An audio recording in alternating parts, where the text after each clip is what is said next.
can't tell by the dorky hat, we've made it to the state forest. Now, I'm just going to very quickly set up the tent. We're pushing time, it's about 20 past 6. If you remember from the hunt a couple of days ago, the roos beat me to the feeding area. That didn't work out very well because it meant that I had to move around a bit and I ended up spooking 2 family groups of hinds.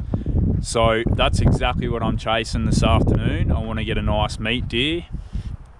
Now I'm actually hunting on the same written permission that I shot the stag on 36 hours ago. I've booked it for the whole week, Monday to Friday. So it's Wednesday afternoon. We've got another 2.5 days out here to get the job done. Not too sure how we'll go, considering that I did have to leave the torso of that red stag. It was boned out, but I left a fair bit of him back in the bush there. And I know that can put deer off a bit if you leave like the remains of other deer there. I've seen it. I've seen animals catch a whiff of a dead deer and they've turned around and gone back exactly the opposite direction. But look, fingers crossed, we've got plenty of time to make it happen. Might have to go and check out the second feeding area if there's not much going on there tonight and at first light tomorrow morning. So yeah, that's the plan. We want to get preferably a yearling hind, would be beautiful. We're chasing some meat, so stay tuned, we'll see how we go.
So I'm just walking down to the feeding area where I'm going to sit and wait this afternoon, and the wind is already really bad. It's blowing straight into this feeding area. So I'm just going to go through a really useful quick tip that can make a big difference in covering your scent. So I'm hunting pretty much 80% pine plantation with about 20% native bush. So because I'm hunting pine, what I'm going to do is you'll grab off fresh shoots like this and you'll simply scrunch it up in your hand, rub it all over yourself. You'll smell like a pine tree, and that is exactly what you want. If you're hunting mostly native vegetation, I would suggest using gum tree. If you're hunting in dense tea tree, use tea tree. If there's heaps of fireweed, use fireweed. You just want to use a really smelly plant that is the dominant vegetation throughout your hunting area. So I'm going to use pine, and hopefully that'll make a bit of a difference this afternoon with this really crap wind that I've already got.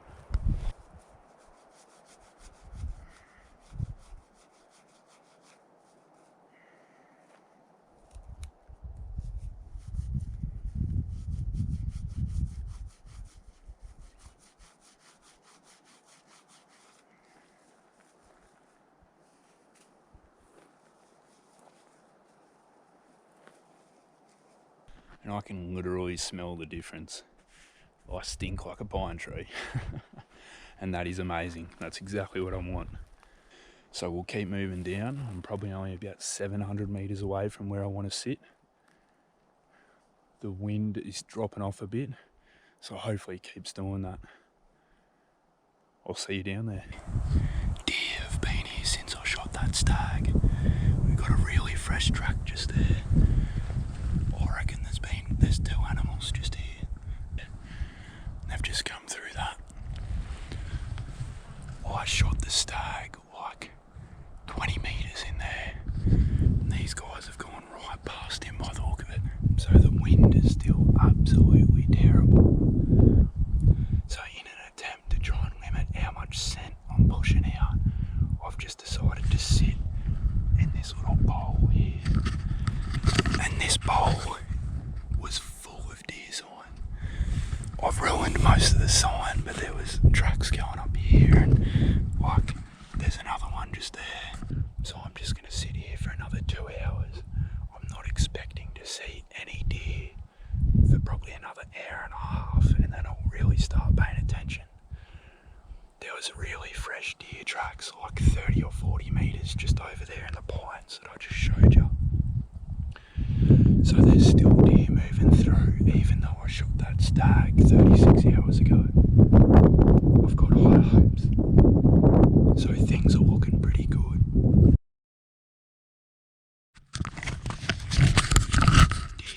We've got a deer. We'll try and get footage with the big camera.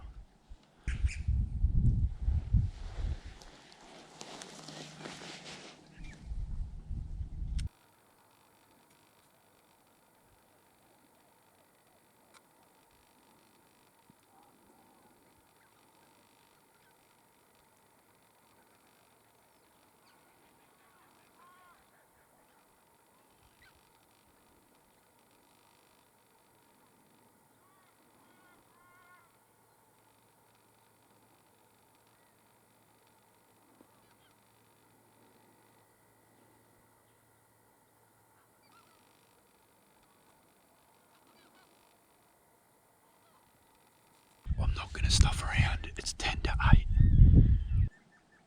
So we'll get a bit closer and I'll have a better look. I'm going to make up a lot of ground. He's about 500-600 metres away. Just spooked about 30 kangaroos right here, right on the corner. I'm just charging. I've got about 15 minutes of shootable light. I'm going to use the fringe of this pine. They're about 400 metres down here. I'm going to hopefully still catch up with them.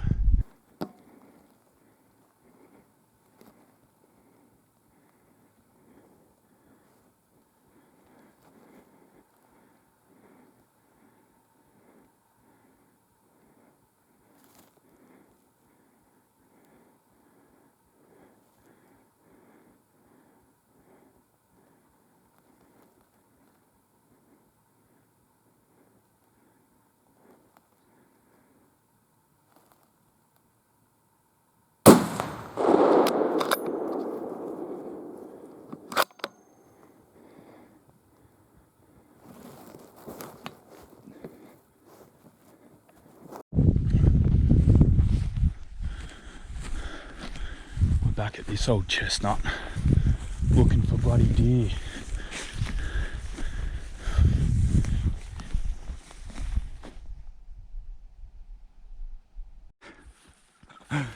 You're not going to be able to see this. It's been about 10 minutes since the shot.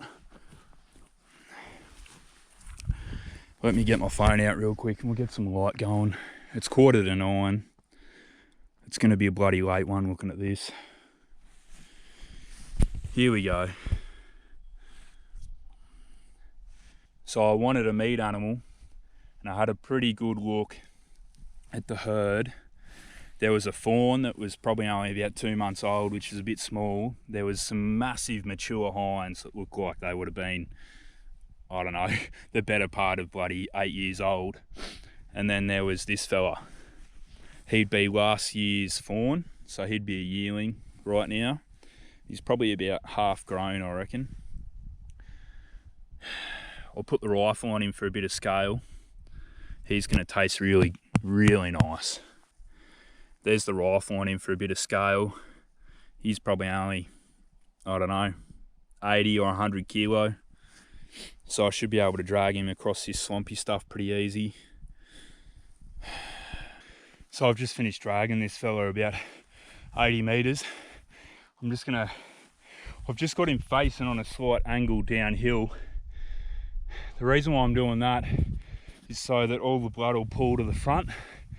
Then when I go and get my knives and I quickly bleed him, it should be a lot more effective.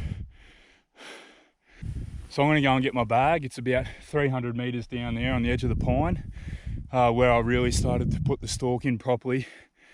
And we'll bleed this guy, and then I'll try and figure out a way to get the bloody ute in here. It's a bit of a maze, but I think we'll get it done.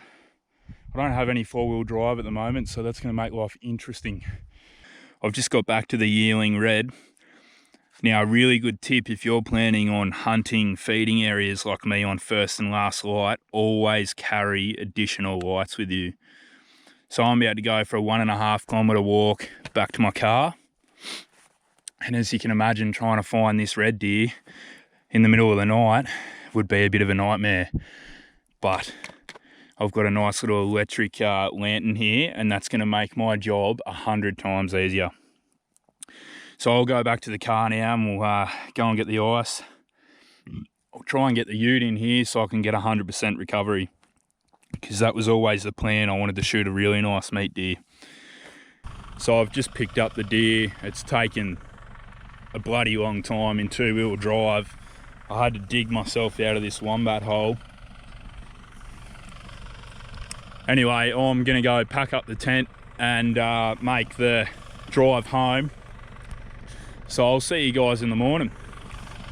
I didn't get home till well and truly into the early hours of the morning. So it's like 5 p.m. now, actually 5:45. We're just on the way to Murray's. We're gonna go and quarter this deer up, chuck it in the fridge. It's been sitting with 40 litres of ice in a cooler bag for the whole day, so it's completely fine. Probably won't show you too much of the actual butchering process or anything, but I'll definitely show you the deer again. I've got it in Murray's really big and long fish bag that's meant for like Spanish mackerel and stuff. But I tell you what, that does an absolute ripper job of keeping your deer cold in the middle of summer. So as well as that, hear me out, smoky barbecue ribs. So I've G'd up a couple of the boys, and I think we might end up doing a bit of a catch and cook. Yeah. So this is what we've made the rub out of. A whole bunch of stuff that I've never seen before. Because I've never smoked anything. So cheers to Todd. It looks good already. Do you need to do both sides? Yeah, okay. Apparently we put this one in wrong, so we're gonna flip it.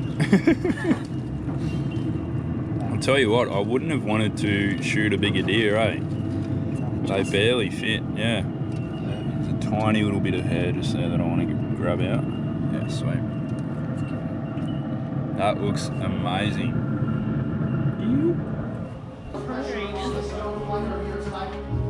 Fighting is life. Brutal and beautiful journey through hardship in pursuit of greatness. This is my belt. I earned this in blood. Pain, oh, this is mine. At a crossroads, facing a fundamental question. Will you give up? It smells good. Or fight on? What? What do you reckon about a big fella? Oh mate, that's the best rub I've ever had. I'm actually really impressed by BenMillersCooking.com. Alright. Mate, Benny boy, you've done good. Done good. Cooked good feed. Taylor. Very good. So this is where we're going to wrap it up, guys. Thanks for tuning in. Hope you enjoyed it, and I'll see you in the next one.